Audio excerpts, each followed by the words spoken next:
Kasi doon nila binubugbog si Lenny na hindi kaya ni Lenny sabayan yung intellect ni Marcos. And that would be a good platform to put them side by side. Doon talaga magkaroon ng discussion. All right, welcome back to In Full Context, and today we have a very juicy topic. We will be talking about the Jessica Soho Presidential Interviews. There's a lot to talk about, such as their different views, how the format is done, and of course, we will also be talking about the absentee in the interviews. Grabe, So, no? So this is one of those interviews where you realize people are still interested to what the candidates are saying. And this is why we're doing our podcast, right? So we've been doing it for months. We've covered each candidate's stance on the economy, what their plans are. But this one, since it's a little bit more mainstream than what we reviewed, I think this is really opening up to a wider audience. So for those listening to our podcast regularly, you know that we have a per candidate episode where we covered the entire economic plan. So feel free to go back and listen to them if you really want to hear more. So our approach on this episode is not tackling what they said on a particular issue or subject, because a lot of them were already addressed in previous podcasts. As you know, candidates are somewhat repeating their answers.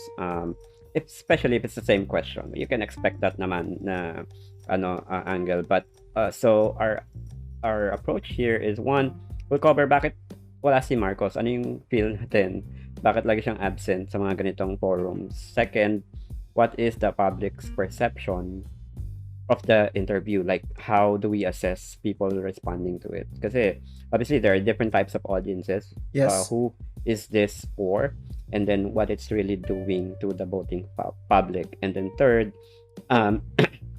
yung mga tawag dito, format suggestions for the upcoming Interviews hosts, or debates. interviews, other channels, or organizations that will do the same, para we get more out of it. Yes. In terms of the time, kasi this was a 3-hour session. Obviously may commercial, maybe take 20 minutes 30 minutes out of it, pero I think it could have been well spent. And for a mainstream channel like this, now everybody is tuned in and listening, magandang platform sana para mahimay ng isa-isa in the same manner we did the podcast, yung mga issue they're plan to implement. Are they really talking just buzzwords? Masyado bang high level yung mga plano na it sounds so good? But what's the root cause? Ano yung dapat nilang isipin? Ano ba yung mga things to consider? And is it even doable in their term as presidents?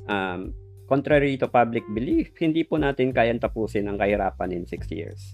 So, Yes. kung sino mang kandidato ang nagsasabing matatapos ang kahirapan at wala na magugutom in 6 years, that's a bunch of BS. So, hindi natin nagsasubscribe sa idea. But, steps. So, we need concrete steps, concrete actions, and plans. Yun sana yung mahimay. So, if the candidate is asked this question, ano yung sagot nila, how they implement to do it, what's the biggest challenge in implementing it, and how you address it. Kasi doon mo lang makikita eh. Kasi if you ask all these candidates, ano ba yung problema ng Pilipinas? Corruption. Ano yung, okay, anong gagawin mo sa corruption? Diba? Susugpuin. Tatapusin po natin corruption. Susugpuin. Pananagutin ang mga, tawag dito, nasangkot yan. Like how? Diba? Kasi, pag sinabing panagutin, there's so many presidents and parties that have done that. Ngayon, nakalaya na sila ulit, yung mga pinanagot ng mga nakaraang administrasyon. Kumakandidato na naman, di ba? So, what's your definition? How do you even address that? Pag sinabi mong pananagutin, how do you make it fair na hindi lang siya politicking? How do you make it na when you actually held someone accountable, hindi na yun uulitin ng ibang kandidato, because that's enough deterrent. At hindi nila magagamit yung all-time excuse na pinopolitika lang ako. It's just, kasi yun ang convenient excuse ng mga yan di ba? Na kaya lang ako pinapersecute kasi kalaban ako sa politika. Nandun ako sa kabilang party. So, yun yung interesting when they throw answers like that. So, yun yung hihimayin natin dito sa episode na to. So, let's start with BBM, di ba? For the second time, we reviewed something na hindi siya sumali. Nag-participate. So, what's your take on this? So, it's weird. Kasi let's talk about his official response first. He's saying na he is under the weather, feeling under the weather. Nagkaroon siya ng complaint, naglabas siya ng medical certificate, and this medical document dinisect na naman ng mga tao sa social media as usual. And then the next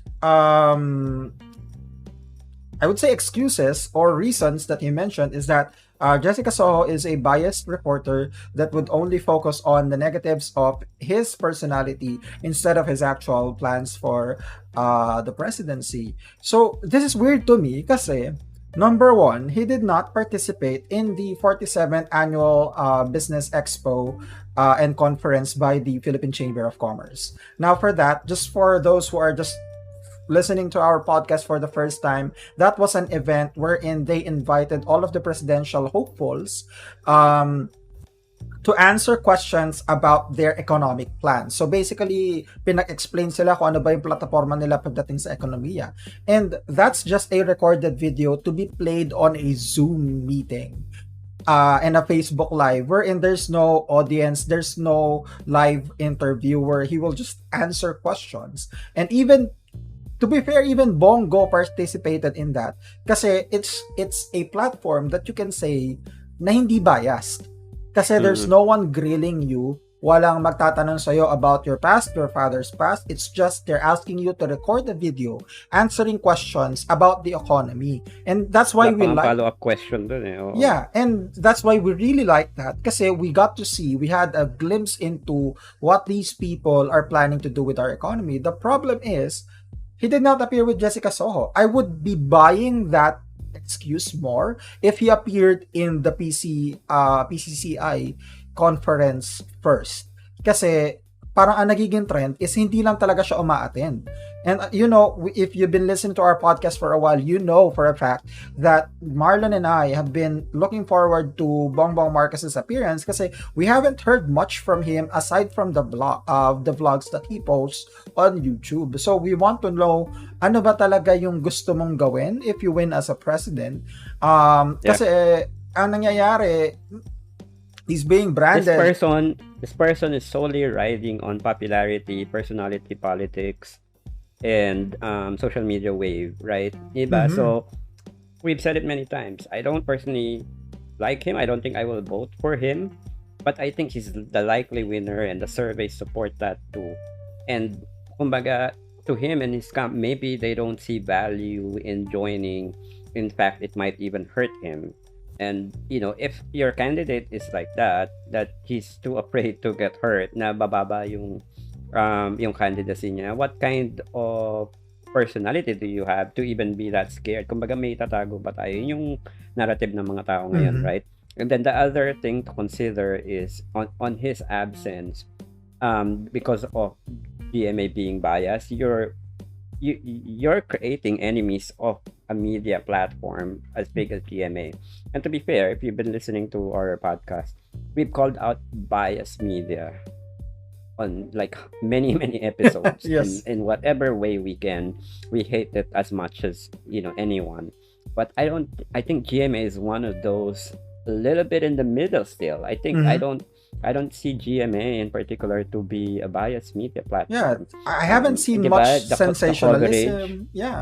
Yeah, in their coverage, I actually even use them as an example of what's a little bit fair compared to how maybe Rappler and ABS is doing other things. So I don't subscribe to that idea at all. And even if it's true, diba? Kumbaga, are you not able to defend yourself? Because number one, with so many followers you have, if Jessica asks more difficult questions to you than the other candidates, the people will readily call them out in the same manner they do ABS in Rappler. They can brand GMA, but that's why hindi mo nakikitang binabrand nila ang GMA as harsh as ABS and Rappler kasi, diba, GMA has been fair up to this point. Maybe there are certain personalities in that organization that's a little bit more difficult, I'd say, pero it's not enough reason kasi it's still a platform. So it's either you don't have plans or you're too afraid of the pressing issues that you're likely gonna be asked. Ano ba yung mga issue na to? na feeling natin iniiwasan. Siyempre, yung cocaine, issue number Yes. 1. Diba? If the question would be like this, i-phrase mo to ng ganito gumagamit ka ba or gumamit ka at any point in your life ng cocaine? Diba? Are you willing to undergo drug test? Diba? Yun yung mga posibleng question follow-up question. Is that what they're avoiding? Kasi diba? that's Yung easy. Sitwasyon. Kasi if I was Bongbong Marcos, I would just say, no, I don't. And I have a drug test to prove that. Kasi di ba he did? Although they put into question the actual drug test document, meron pa rin siyang isasagot, which makes it weird why he would avoid that, di ba? Saka yung martial law issues, di ba? Although, to be fair, lahat ng kandidato, marami ring tinanong sa interview na to na natanong na before na ni-rehash lang. So, what's stopping Marcos from answering the same question? Kung ang gusto niya talaga is deflect these issues to the actual issues he wants addressed, he has all the platform to do so. Diba? Pwede man sabihin nyo, nasagot ko na yan sa mga nakaraang interview. I will not honor that with a response anymore. I'll be happy to answer all the other questions. Diba? Kung ganun ang gawin niyang pattern, that would stay more consistent para sa issue na ganyan. Pero I think now the question is, will it hurt him and his candidacy more than the appearing, 'di ba? Kumbaga yung pag-disappear niya ba, NCNS niya, will it hurt more than being there? So I think more damage kasi showing up than not showing up. Ngayon in his status, he's being put in a pedestal, parang sobrang laki ng popularity ratings niya, and that in fact any unnecessary, unprepared interview will even damage. So kung yung absence niya, people can make excuses for him. And diba? they've been doing it. And then they're doing that. Yun kasi yung crowd niya is fanatiko. Kumbaga, ide-depend sa whatever they say or unsaid. Kumbaga, ngayon, him disappearing and then the others being present answering, may chance ngayon yung mga tao na scrutinize yung mga sagot nila. But him being absent, isa lang ang pwede nilang scrutinize at isa lang ang kailangan nilang depensahan kung bakit hindi siya nag-appear. At dahil bias ang GMA at si Jessica Soho. Yun lang ang narrative nila. Whereas yung mga kandidato na to in the next few weeks and days, I imagine they will be used against them. Yung sagot nila. There's actually one na. Pwedeng i-replay at pabalik-balik yan. One example is Isko Moreno kasi he mentioned na he's not pro same-sex marriage pero he's done a lot of LGBTQ leaning activities. For example, yung pagpapaint ng mga pedestrian crossing into rainbow colors. Ang sinasabi, ano ba to? Is this just for clout chasing and whatnot? And yun nga, to your point, these points are starting to be used against these candidates. But how would I say this? I was talking to my father kahapon yata about the absence of Bongbong Marcos. And just for context kasi ang pamilya kasi namin very politically involved. So parang tinatanong niya kasi parang bakit ka mo nag-absent? Ano ba yung mga iniiwasan na tanong? So actually for me it was weird kasi almost all of the questions that would probably hurt him is he already has a canned response to it. Meron na siyang, kumbaga, nakalistang sagot. And I remember this kasi there was a time in the 2016 elections na laging binabato sa kanya yung issues about the martial law. And isa lang lagi ang sagot niya. Ang sagot niya, these cases are already in the courts. Let the courts do their job. Let them decide. And whatever the courts decide, we will follow. Although medyo questionable. If they will actually follow, they usually just appeal and appeal. But that's an answer that his followers can already subscribe to. Eto mga sagot na to, alam na yun ng followers niya nung 53-54% that supports him. Now, talking about the impact of that to his campaign, I agree that there is a possibility of him messing up in that interview and that being more hurtful to him rather than just being absent. And ang impact nun, I would say, even now, yung fallout ng pagiging absent niya, he's not really losing that much of his base support.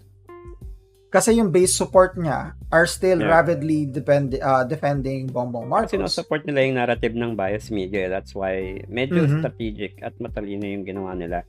But for the face of it, yung parang sa tamang laban, 'di ba? They're not fighting They're it not fighting square. fair. 'Di ba? Yun yung ano it's the kumbaga technically smart and strategic pero questionable yung tactic, yung action sila which is I don't particularly like would have been a good opportunity kasi doon nila binubugbog si Lenny na hindi kaya ni Lenny sabayan yung intellect ni Marcos. And that would be a good platform to put them side by side. Doon talaga magkaroon ng discussion. Now, it just benefited other candidates kasi obviously Yes. nawala yung limelight kay Bongbong. Now, Lacson, Isko, some responses, diba, they sway towards answer ni Isko, answer ni Lacson versus Lenny. People, depende sa audience, are swaying towards the other. So basically, nawala yung spotlight from the leading person in the candidacy and then equally balanced siya among the number twos. Kumbaga battle of number twos siya. Yun yung nangyari. And then makikita mo ngayon kung sino would gain out of the interview versus the others na medyo mabe-behind. Dahil Kasi, dito sa I would say na ang mawawala sa kay Marcos are those who distrust the party that is backing Leni Robredo. These people na have branded themselves as disente, this side, yung mga nagdi-distrust doon, but are not fanatic enough to support Bongbong Marcos. May mga ganun kasi, yung fringe. But in my opinion, those people who were supposed to vote for Marcos but are now being dissuaded will not vote for Leni. They might go for Isko, Lacson, or even Pacquiao. So parang 'di ba, yung katulad ng sinabi natin, yung base supporters ni Lenny at base supporters ni Marcos are polar opposites that they cannot switch sides. There may be some, but that's going to be very rare. It's the middle ground that they are fighting for. So at this point, I think yung middle ground, there are some that are already losing their interest in Bongbong Marcos from this issue pa lang. Kasi sunod-sunod yung issue niya eh. And I think that's also one of the things that he doesn't want to face, yung sunod-sunod yung tanong, yung sa disqualification, yung sa drug use, yung martial law, yung educational record niya. Kasi he's afraid of the personality attacks that would come. It's not really a personality attack kasi Jessica Soho, we'll talk about this later, focused on, not really focused, but she delved into the personality of the candidate. And that would come, of course, those questions will be asked. And syempre, yung mga tao na nasa gitna, people who are on the fence, but is leaning towards Marcos, I think he's losing them. Especially now na narinig na natin magsalita si Isko Moreno at saka si Ping Lacson on a mainstream platform. Kasi if you guys are listening to the podcast, you'll know that for the business conference, Lacson's speech was actually the best when it comes to detail, feasibility, and actual nalaman. He's actually the best, but it's not being talked about kasi it's not a mainstream platform. Now it's in GMA, everyone can see it. I've seen a lot of people post na parang yung sinabi ni Lacson, it makes sense. Yung sinabi ni Isko Moreno, ito yung gusto ko sa kanya kung bakit siya iboboto ko. And we've seen that. And yun nga, we're losing Marcos will lose that middle ground. And the problem with that is that I'm not sure if it will do much, but that will close the gap between Lenny and Marcos. Kasi right now, it's big. I think Marcos was like 50-something% and Lenny is at 20-something% in the last survey. But that would close the gap a bit. And yun nga. Ito yung item number 2 natin, parang who is the presidential interview intended for? Kasi to what you said, there are two camps, right? Lenny and then Marcos being the top two candidates. So the fanatics on both sides will definitely not be swayed regardless. Yes. Right? nag-absent siya, hindi, iboboto nila yan. Lenny is there, sumagot siya ng tama, hindi, iboboto nila yan. Kumbaga, there are audiences na they're there to listen to certain things as confirmation to what they already believe in, to what they already think is, or Confirmation kumbaga, bias. Yeah.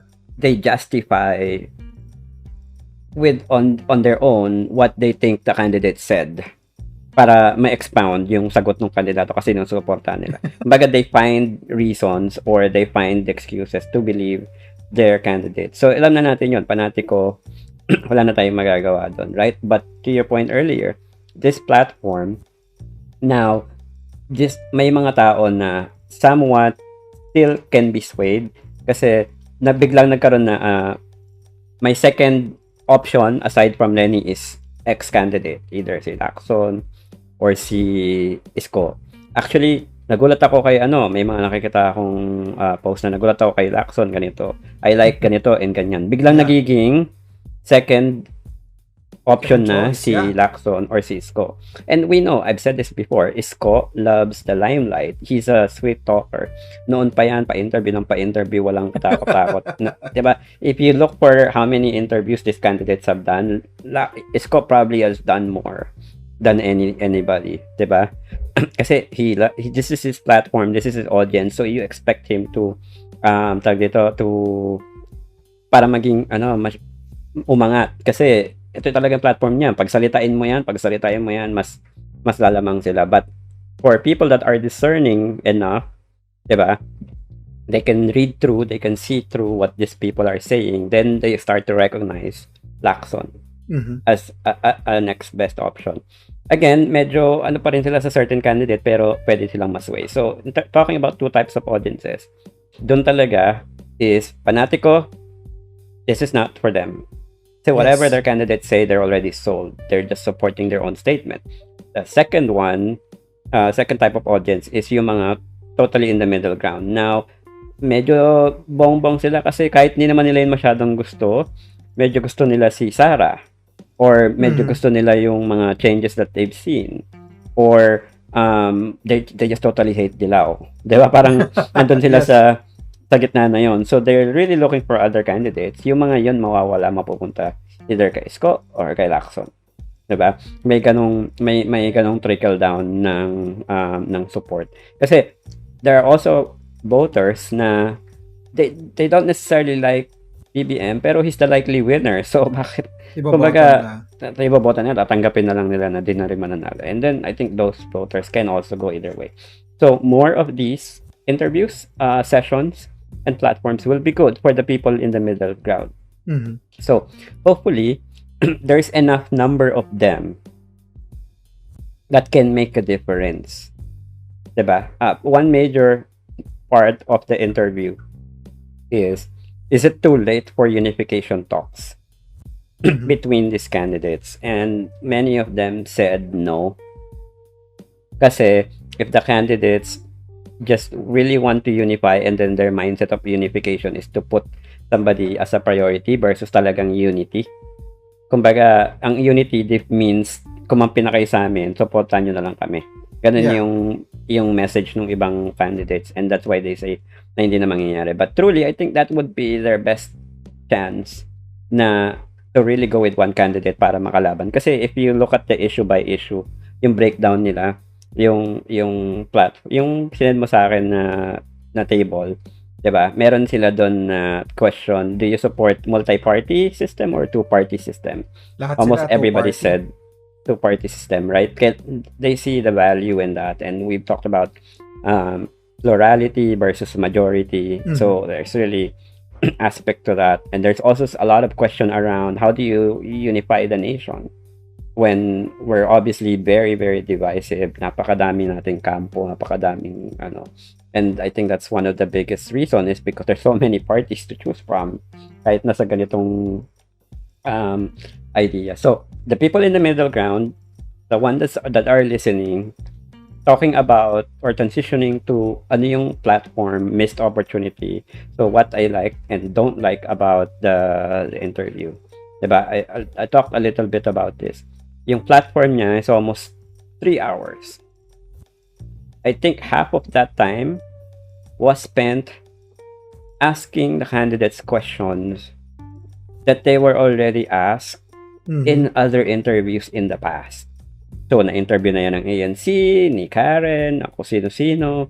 They've answered it Web. in video many Yeah. times, in blog ng kung sino, ni TP or ng kung sino. Basta anytime any journalist has tawag dito, an opportunity and it's recorded and in public view, natanong na questions like kila Isko, tinatawag mo silang trapo, ikaw mismo trapo kasi you've jumped from one party political to another. party to another. Iba-iba yung sinusuportahan mo, ganito. Asaan ba yung totoong Allegiance. loyalty? Yeah. Siyempre, the expected answer is sa mamamayang Pilipino, nasa tao. Ang aking unity, kung may maganda silang ginagawa, supportahan ko. You heard that from Kiko, you heard that from Lacson, you heard that from almost every trapo, di ba? Na ang loyalty nila ay nasa Pilipino. Same with cheese. Pretty much everything. So to me, it's a lot of wasted opportunity while they are critical issues na binato ng kabilang kampo sa mga kandidato na yon. These things have been answered before. For a mainstream platform like this, sana they would have spent more time follow-up questions sa mga pressing issues. Kahirapan. Paano matatapusin ang kahirapan? Diba? Hindi mo sabihin na papaunlarin ko ang ekonomiya, papalaguin ko yung ganito, bibigyan ng trabaho ang mamamayan. How? Anong plano mong gawin differently than what the others presidents in the past have done? Paano mo gagawin yun in a pandemic environment? Diba? Dapat may mga follow-up question where matetest talaga natin yung utak ng mga kandidato. Like, how far have they thought about this? Kano karaming layer at ano talaga yung understanding mo ng problema for you to even claim to solve it? Diba? Kung hindi mo man lang ma-identify yung problem in that regard, diba? Sana yun yung time na na-spend in that kind of 3-hour platform as opposed to rehashing questions that were previously asked and then you're gonna get the same answer from this candidate. Sana pinlay na lang nila yung mga dating sagot diba? Kasi that was our feedback to the 47 business conference and expo. Kasi since the format of it is they sent them a list of questions and then they answered it, there was no follow-up of questions. And when we heard about the Jessica Soho Presidential Interviews, we hoped na ganun sana. But what turned out is may tanong tayo. So, one of the questions I remember, ano ang diagnosis mo sa problema? Ano ba talaga ang problema ng Pilipinas at ng mga Pilipino? At ano ang gagawin mo para masolusyonan ito? And then she gave them 45 seconds each to answer. So katulad ng we released that video, our review on that specific portion of the interview, and you'll know that we said na lagi namin sinasabi na benefit of the doubt, to be fair. Kasi there's only 45 seconds. They cannot express themselves more, they cannot explain their points, and there was no attempt to follow up. And I think one of the problems there is kasi yun nga, nag-focus sila masyado dun sa personality questions. These are the things that we already know. Kaya nga sinabi natin, if Bongbong Marcos attended, we already know the questions that will be asked to him. Alam na natin din yung anong isasagot niya. It doesn't make sense. Ano ba yung hindi natin alam? Ang hindi natin alam, yung plataforma nila, yung stance nila, ano ba yung balak nilang gawin pag nanalo sila, and what disappointed me the most. Kasi when I sent you the link of the video, yung 3-hour plus na interview, may nakita ko na cheat sheet. So yung cheat sheet na yon may nakalagay listahan ng mga issue, and there's a lot of issues, and then may nakalagay kung ano yung stance ng each candidates. So me, who have not yet watched the video back then, akala ko they discussed these issues one by one, and then pinag-explain sila, and there were follow-up questions, and that's the reason why it was 3 hours long. But no, when we took a look at the video, apparently there was a speed round. Meaning na it's worse than the 45-second section. Kasi there's no answer at all. It's just yes, no, or abstain. Ano ba namang mga issue yun? Mga simpleng issue lang naman. Katulad ng same-sex marriage, divorce, death penalty, foreign ownership, lowering of criminal age of criminal liability, meron bang EJK, peace talks with the NPA, pogo operations, prohibition ng political dynasties, legalization of medical marijuana, joint exploration of Philippines and China. These things are not a yes or no questions. We need content. Kailangan nating malaman kung ano ba talaga yung plano nila. So, sabihin na natin na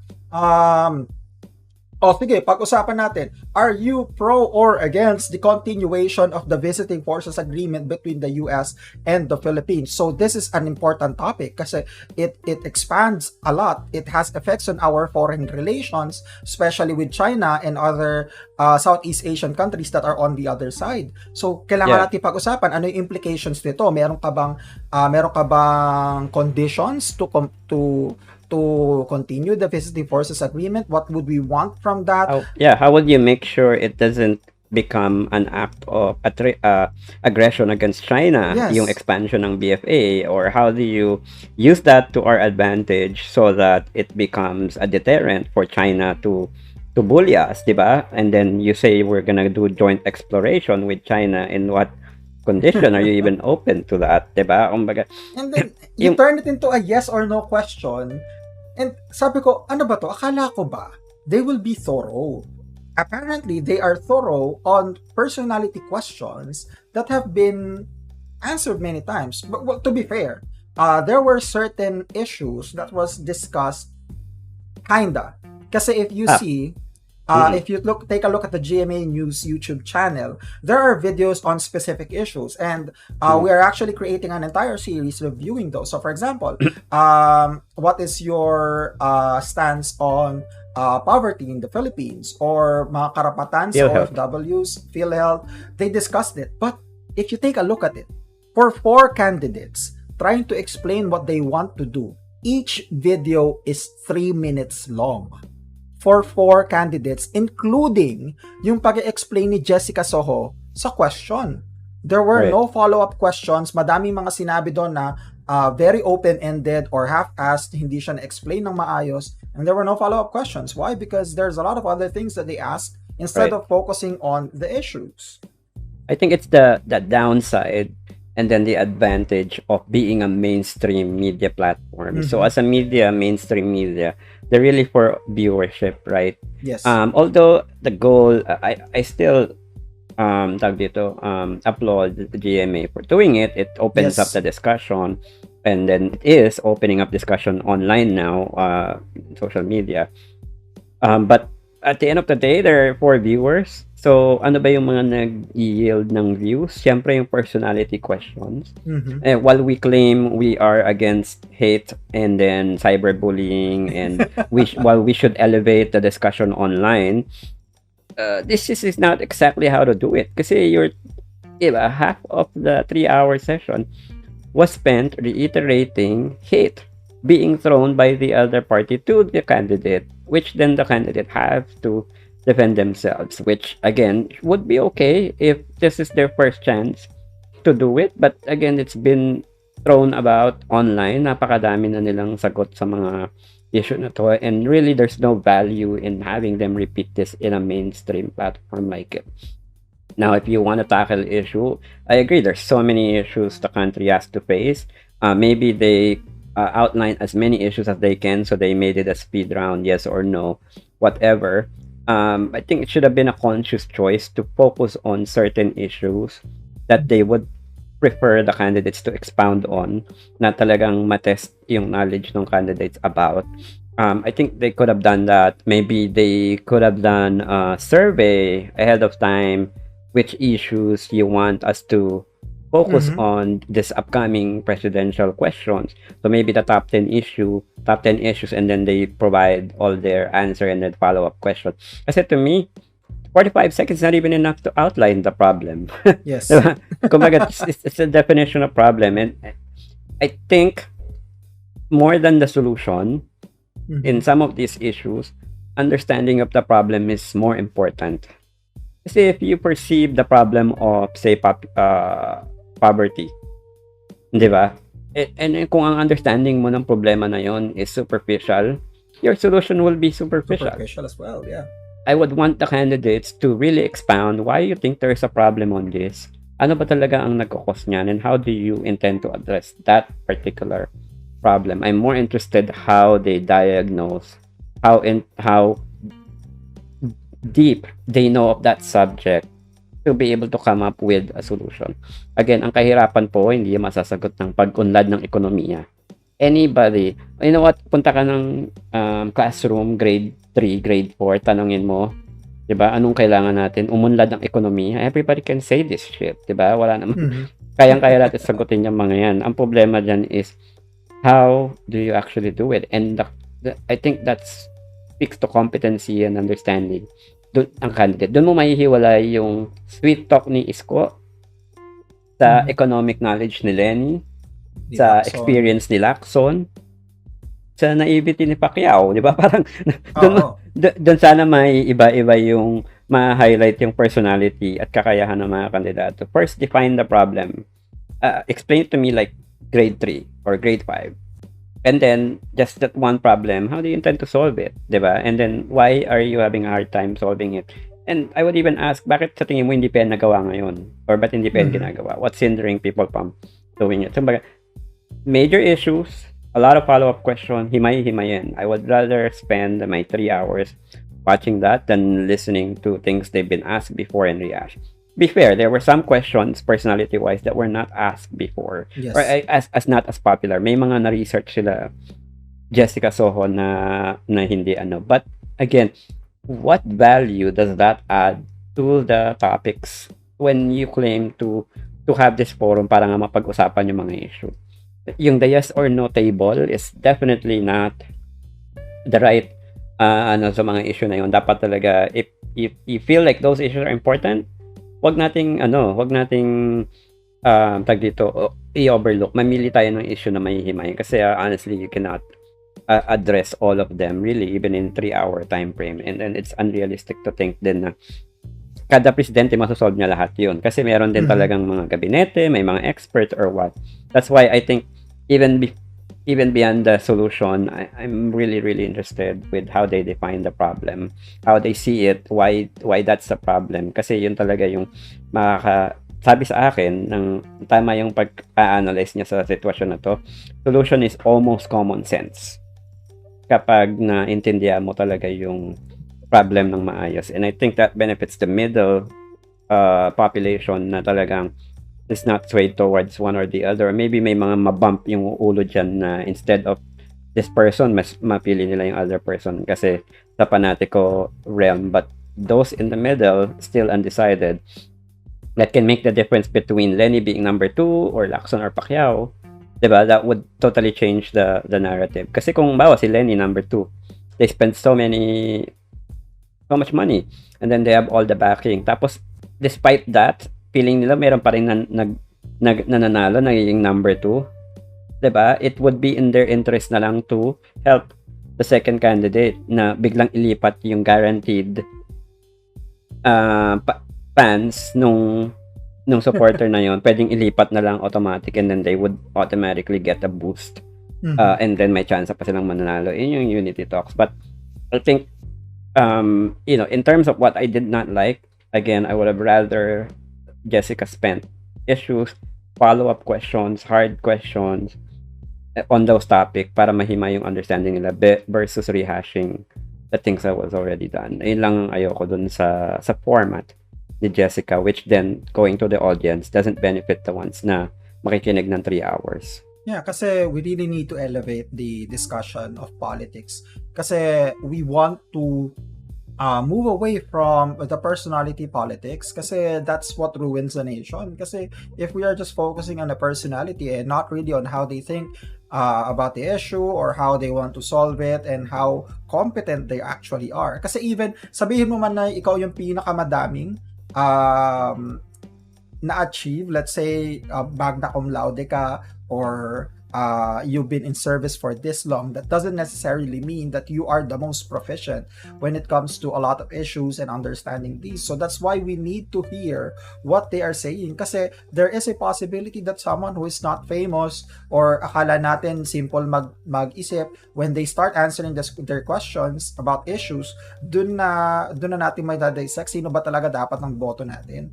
Kasi I'm just disappointed na a lot of these issues that they put in a spreadsheet is are topics that really need to be discussed at length. Kasi sayang yun. I'm not sure if they will be doing another one.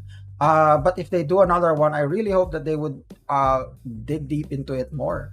I know, yun nga, hindi lang yung speed round yung sinasabi ko, but also when they talk about topics, I'm not sure if it was cut. So that's the problem din no? We're not sure if it was cut, if the interviews were cut. No, I watched the whole thing. It's really topic by topic, and then ayun, sagot, question and answer. There's no follow-up. May mga follow-up questions si Jessica, more on the personal questions. Kasi parang kino-question niya, for example, death penalty, 'di ba? Yung stance ni Panfilo Lacson way back is that he is pro death penalty. Yeah. Tapos here he changed his mind daw, and it was all because of a Netflix movie. May napanood daw siya Netflix movie na yung lalaki or yung tao, alam niyang inosente siya, but he set himself up na mapunta sa death row at mapatay through death penalty kahit inosente siya. He set himself up. Tapos, yun, namatay siya through death row. What? So, yun yung movie niya. And then it's true to life daw na movie. Okay. Tapos yun na naging basis niya na totoo daw pala na pwedeng ma-punish yung isang tao kahit inosente siya. Na may posibilidad. And then ang question ni Jessica is, having been in government, especially in law enforcement for many years, being PNP chief, on all that, and then the intelligence agencies and all of it, you know the rounds of mga criminals, ganito, ganyan. How come a Netflix movie, after all your experience, can turn your perception? Biglang all it takes is your 30 years of service in PNP or whatever. All it takes is a Netflix movie for you to now agree to no death penalty, na may mga inosente pa lang napaparusahan. Like, how naive were you before to think that? Yun yung pinalo up ni Jessica Soho kay Lacson, which makes sense. Sabi niya kasi yun, parang it put it in reality daw sa kanya nung napanood niya. Parang I don't buy that at all. Pero 'di ba? I think he's just saying what's popular. That's my opinion on it. Kasi pagdating sa death penalty, 'di ba nga kasi sa EJK lahat sila, may naniniwala ba kayo na may EJK sa naniniwala sila sa implementation? Lahat sila, yes. So baga parang they're appeasing a certain of the demographic. So again, Catholic Church 'yon. Yung marriage ng LGBT, 'di ba? Civil union si Lacson and then si Lenny. So kumbaga they're appeasing to certain groups. Yun yung basa doon, in that understanding. Nung sikat yung death penalty kasi panahon ni ERAP, panahon ni yung mga tough guy presidents, yan yung popular, doon sila. Diba? Pero ngayon nagbabago yung perception. Just writing the political. So although it's slightly personality question, meron ding issue based doon na sana ganun yung time that were spent to really dissect their answer. Kumbaga, doesn't make sense. So, may sinagot si Pacquiao about a certain topic, tapos ito yung gagawin niya. Paano niyo po gagawin yon kung halimbawa, libreng edukasyon, yung wala naman silang babayaran? Kung ako si Jessica, libre naman ng edukasyon ngayon. Actually, dahil dito, ganito, diba? ganyan. Anong ibig mong sabihin ng bigyan ng libreng edukasyon na wala talaga silang babayaran? Ano ba Kasi yung ibig mo sabihin, 'di ba? yung ginawa nila na ganun, especially the speed round, that's the biggest ano sa akin eh. So for example, yung tinanong sila about same-sex marriage, and then Isko Moreno answered no. He did not have any chance to explain kung bakit ganun yung stance niya and what does his LGBTQ centered actions mean. Kasi nawalan siya ng chance to explain it and now it's being used against him. And hindi natin alam kung talaga bang Si devout Lenny Catholic lang kasi, siya tsaka and si whatnot. Lacson, sinagot nila pero nasingit nila yung word na civil union, yes. Mhm. Talaga wala. So, Isko, following the rules na yes or no lang, na wala kang sisingit. Si Lacson and Lenny, hindi, nagsisingit sila. Kasi if you watch Lenny, all other interviews before, na tinanong siya on this, lagi niyang sinisingit yan. Civil Yung union. no sa marriage, pero civil union, yes. Every time, para hindi siya ma-misunderstood, lahat ng question in interview that I've seen her, she always inserts na agree siya doon sa civil union. So, if Isko was following the rules, di ba? Parang na-head. Kasi hindi natin Sorry, alam. na-aching ako. Hindi natin masasabi na baka ganun din pala yung stance niya. He was just following the rules. Kasi if you look at the table, ang meron lang ang tatlong tao lang na nag-insert ng ibang salita is Lacson, Pacquiao, and Robredo. Pacquiao only inserted other words once, and that was about ICC prosecuting President Duterte, and he said yes if he's proven guilty. Lacson and Robredo, they did it, especially Robredo, she did it multiple times. So yun nga, hindi natin masasabi na baka same-sex marriage, ano ba yung pagkakaintindi ni Isko Moreno? Kasi si Pacquiao, we know for sure he's against that. Si Isko Moreno, we've seen him do things that will support the LGBT community. So, ano ba yung ibig sabihin niya doon sa no? Is it a no that total no union will be allowed? Or no for traditional marriage but yes to civil unions? Baka kasi iba yung pagkakaintindi niya. And alam mo yun, eto kasi yung naging problema. And I've seen this in a lot of these issues in this spreadsheet. Itong cheat sheet na to is that people are now inserting their own explanation to every single points here without actually hearing what the candidates would like to say in that specific issue. So, and doing that, masusway na rin kasi yung mindset ng politician. What's gonna be the popular opinion here? Maybe their stance. Kasi you never gave them the chance to say it before. Kumbaga, leave it to interpretation, which we do a lot in our podcast, right? So, when there's a lot of in between the line statement, we assume for them, hope for the best, na yun talaga yung gusto nilang malaman. And on a mainstream platform like this, but we call it out. Done, we mention na ganun yung ginagawa natin kasi we don't want to self-insert. Sa mainstream sana, would have been more. I would even be okay na iba-ibang linggo to, series, di ba? Na many weeks nilang gagawin with certain candidates. Bigyan nila ng, kumbaga i-record nila at the same time, i-release nila ng iba-ibang week para hindi naman makapag-prepare ng bonggang-bongga yung mga huling kandidato, di ba? So, something like that na really spend the time, like what we did in our podcast, per candidate, tas lahat ng issue. And then, i-grill talaga yung kandidato in that manner and then pabayaan na lang yung mga tao na manood. Although, medyo mahirap din kasi yun. Kung kay Lenny ako, si Lenny lang pakinggan ko. Why would I even listen to Lacson? Kung di ko naman siya gusto to begin with. So maybe, spread all the issues in different, pero lahat sila kandidato present on that week. So something like that na talagang marireach na yung audience that it's intended for. Kasi sayang yung chance. So for the upcoming ones, hopefully, there will be more time spent to cover the actual issues. For the people's reaction naman, yun nga, like what I was saying, may yung two crowds, people that are not necessarily sharing political posts are sharing political posts now. Yes, I've because people are actually listening. And what I've observed, again, the extreme fanatics are just always consistent. The others are recognizing other candidates, but still, kahit na alam nilang mas okay yung kandidato na yon, pinaninindigan nila yung gusto nila na kandidato nung una. Which hopefully will change in the future kapag kapalapit ng palapit, mas marami silang mapanood na ganito. That's the hope, na hindi ka mapin sa isang candidate. You really have to use your own your own standards and be open. Kasi yun ang purpose ng mga ganitong discussion sana is the more that we see of the candidates, the more that we hear what they want to say, what they want to, again, plans, different from execution, so take it as it is. Pero conceptually, do they have good perception of the issue?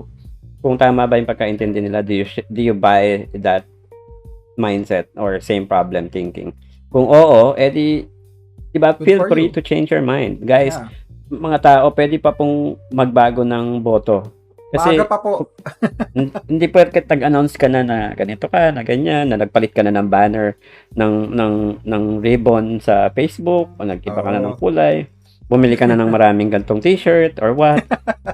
Pwede pa pong magbago ng kasi ayun po ang pinaka-purpose ng campaign, ng discourse, ng discussion, is to make a sound decision kung sino yung kandidato mo. Now, kung panatiko ka ni Bongbong, obviously, itong mga gantong action, isipin mo, how does that affect you? Mm-hmm. Kumbaga, put yourself in the vacuum. Tanggalin mo yung sarili mo sa bandwagon.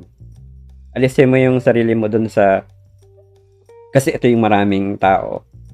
Kung tatanggalin mo, kung di mo alam, for example, na leading si Bongbong sa survey, if you're alone and you're by yourself, yung mga actions na ginagawa niya ngayon, is that going to help you, or is that helping you decide kung boboto mo pa din siya or hindi? If yes, okay, I agree. I mean, I respect that. Bahala sa buhay mo. But, diba, it's just put yourself in a vacuum at once. Understand, intindihin mo yung mga bagay-bagay. After all the considerations, yun pa din ang decision mo. Okay lang. At least, you went through that notion na talagang pinag-isipan mo siya. Walang sisihan dyan. Kung medyo may doubt ka, then I implore you to explore and then listen and understand more of this. Kung medyo nakapili ka na, then, kumbaga, it's just a thought exercise. Pag-isipan ng maigi kung sino yung iboboto. Huwag tayong matay sa or mapin sa isang candidate. Hindi porket sikat, hindi porket mainstream, hindi porket maganda yung color, hindi porket magaling magsalita, hindi porket namimigay ng 1,000, 'di ba? Wala tayong dapat it's just a matter of that. So sana more platforms like this will surface throughout the campaign, and then hopefully more issue-based talaga. I mean, I like this. It's bringing things in discussion. Hopefully the next ones will do it way better.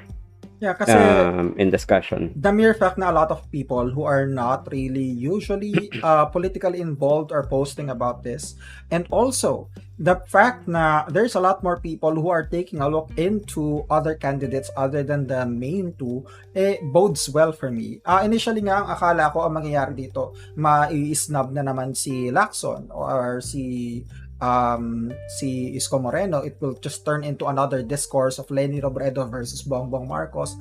But although malakas yung awayan sa social media pagdating sa kampo ni Leni Robredo at saka ni Bongbong Marcos, madami din namang nag-uusap tungkol dyan sa mga ibang kandidato, and I think that's good. This platform brings forth what the other candidates are willing to do or what they plan to do if they win as presidents, and that's good. Overall, that's good. We're just asking for more, and we've been critical to a lot of face value questions in the past. If you go back through our library, you'll know that that has been our stance for a very long time. And yun nga, if I'm not mistaken, ang confirmed na next na events ay number 1 yung Comelec campaign. Yung virtual rally. So for those who are not familiar with that, we listened to James Jimenez explain it. It's going to be a 10-minute time slot. I'm not sure if it will be online or if it will be shown in television. But they will. Ko naman Bongbong pakasabihin mong bias pa yung Comelec. And no one will ask them questions. Basically, ang sinabi nga, diba, na for that specific platform, walang tanong and hindi man lang nila mapipigilan kung gusto mong siraan yung kabilang kampo. So, ibig sabihin, hindi namin sinasabi na license yun para gawin yun. Ang sinasabi lang namin, it is a free platform where you can say anything that you want. So, si Bongbong kasi, ang naging style niya is to upload vlogs, try to be more relatable, gawin niya, ang narrative niya kasi is naturally growing yung kanyang following. Yun yung ginagamit niya na narrative. Para siyang content creator, hindi presidentiable eh. Diba? YouTuber talaga si Kuya. Pero ang ano kasi doon is that we hope that he would appear there. Now, yung absence niya dito kay Jessica Soho, I was actually surprised that they called her bias. Parang they're making enemy out of her and the network for no reason. So, ngayon natatakot ako na baka hindi siya umattend ng debate. But I think in that case, not attending the debate would harm him more than him not significantly. Kasi ito kasing interview na to, you can still make excuses.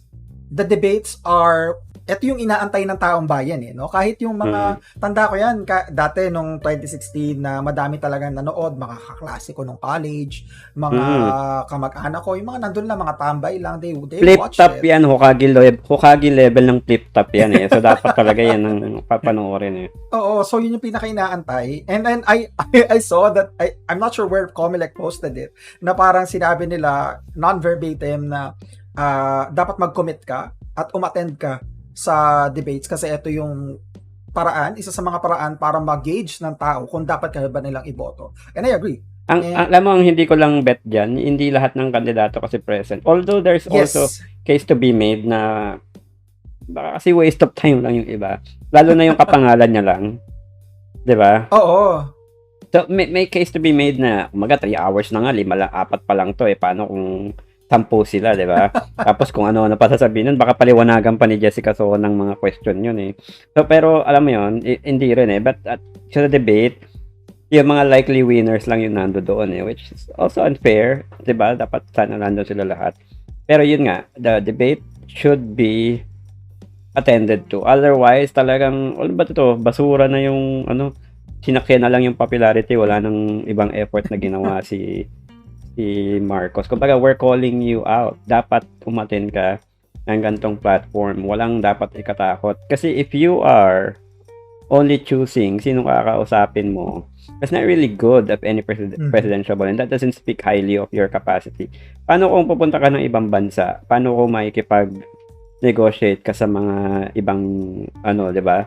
Leaders, kagaya ni Trump. Or, for example, kagaya ni Biden, or maybe merong stance yung but you can't be diplomatic is basically what I'm saying. Kasi you'll be choosing who you will be talking to. And if you guys can remember, ang sinabi nga namin is that before this happened, we were actually excited for Bongbong Marcos to appear in the debates kasi we haven't heard of his actual plans. We've heard some bits of it sa mga vlog niya. But we haven't heard it as a whole. We haven't heard him explain it. So, na-excite kami kasi for one reason. There's a reason why Bongbong Marcos does not attend debates. And this is because of the vice presidential elections debates back in 2016. Bakit ano nangyari noon? I've seen some other people even sharing the articles of that. Now, na ang title ng article is Vice Presidential Candidates Gang Up on Bongbong Marcos. And that's the reason why. Kasi ano nangyayari, imbis na pag-usapan yung issues, ang pinag-uusapan is his past. Ang tanong is about sa ill-gotten wealth and whatnot. And we hoped back then na hindi na yun yung mangyayari at saka yung audience yung kasi yung natural target kasi siya yung pinakamataas na kailangan yung itumba. So naturally, all these candidates would gang up on him. Yes. The same manner na ginawa nila noon kay Binay, kay Duterte, si Marojas, 'di ba? Lahat parang nag-gang up sila kung kanino man yung may chance ang manalo. And then also, I think mas maganda sana kay Bongbong kung umattend siya tapos nagtapang-tapangan na lang siya. Alam mo yun, yung kumbaga pagka alam niyang bias yung question, i-call out niya. 'Di ba? Mas okay pa na stance 'yon. That's a Trumpism. Whenever he's asked a question na he deems na is bad for him, he would say, "No, I will not answer that. You are fake news. I will not." Tapos hindi na niya tatawagin yung reporter na 'yon. Ever since, I mean, it worked. It worked for him, and I don't I don't see why it won't work for him. I'm not sure if there is another issue that's happening behind the scenes or whatnot. Pero yun nga, although we are putting the same hopes that we have for the next interview sa debates din, na hopefully this will be an open platform where they will be discussing major issues. So, itong mga hindi na pag-usapan na to, itong mga na-echapwera, dapat yun na yung hihimayin sa debate. Hindi yung debate na magsisiraan sila kasi ang kailangan natin is debate para malaman natin kung ano ba yung plano nila sa bayan. Hindi teleserye.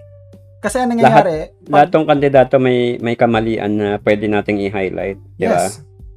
So, yun nga. Ang nangyayari kasi, nagiging siyang teleserye, it becomes entertainment. Although, I agree na entertainment is one of the ways that you can, alam mo yun, to gather an audience, to gather a crowd for people to watch it. I agree na that's important, but that shouldn't be the main goal. Spectacle shouldn't be the goal of a COMELEC-sponsored debate. So if it's a COMELEC-sponsored debate, it should be about the issues, their platforms. Ano ba talaga yung ibig sabihin nila? No? Sinabi nila na yes or no sila sa 100% foreign ownership. Bakit ba sila agree or hindi sa lowering of the age of criminal liability? So yung mga ganon, dapat yan ang i-discuss doon. Although, yes, their time will be restricted kasi it's a debate. Everyone should have the time frame to speak. Pero yun nga, I hope that it will be the focus, hindi yung magtatanong na naman tayo ng mga tanong na nasagot na paulit-ulit, ang tagal ng mga politiko ng mga yan, ang tagal ng sumasagot yan sa mga interview, hindi na natin kailangan ng replay. Ang kailangan natin ay panibagong debate kung saan natin malalaman kung ano ba yung nasa puso at saka isipan ng mga yan. Tama na yung yung balik drama. Natin na ang sagot po ng kahirapan pagbigyan ng trabaho at paunlarin ng ekonomiya. How vague can you get? Like, ano ba ang klaseng sagot? Kahit sino sumagot nito, di ba? It's just stupid. So, and if you're satisfied with something like that, come on. I mean, don't... what answer did you really get? Di ba? Yun ang question dun eh. Ano ba yung nasagot niya na hindi mo pa alam before? Yun ang dun. So, that's where we discuss this issue per issue. That's available on GMA's upload. So we took them, we created shorts. It's in video format. Go ahead and listen to them. Listen to our previous podcast for all the other economic plans and issues, as much detail as they provided, because there were some questions there that they responded to. That's a kind of discourse that we want. So in overall, I think it's a good platform where it puts things into mainstream. But also as mainstream as it is, downside nga lang nun is it's more for attention and views as opposed to really tackling issue. Hopefully the next ones are better. Hopefully, I don't mind watching 3-hour video. I obviously watched this one. I don't really, and then others did too, based on what I can see on some posts, which is good. Diba? Yun na sana yung chance natin na magkaroon ng intelligent discourse. Hopefully, we can elevate that further. Yun lang naman ang ating coverage this week kasi nga meron pa tayong topic per topic and I just wanted to end with that for other succeeding sessions sa debate, sa COMELEC campaign, and all the other platform. Bongbong, let us review what you say. Diba? Yes. Ang dami nating inaasahan sanang mentality. Kung pareho lang ng halos ng level, then ang advantage na lang talaga ngayon popularity. But yes, we have yet to judge that. We have yet to see what your plans are. So hopefully we can review that. And for some people out there, I know that we've been anticipating that for a lot of time. Bongbong Marcos announced that he will be appearing with Boy Abunda. I'm not sure how true that is. But if that comes out, we'll also be examining that interview in the same extent of scrutiny that we put the other candidates through. So that's all for this week, and hopefully we see you all again next week. There's a lot of videos that we will be uploading on our YouTube channel. Subscribe to Info Context on YouTube. Follow us on Facebook, and of course here on Spotify, Google Podcasts, and Apple Podcasts. Please subscribe as well. So share it to your friends, your enemies, anybody that might benefit from this kind of videos. Whether it's supporting your argument or it's against your argument, pwede kayo mag-comment, pwede kayo magpagtalo. If you want to debate us live, I'll send you a Zoom invite. That's it. Thank you all for joining. Thank you, guys, and see you all Bye-bye. again next time. Bye-bye.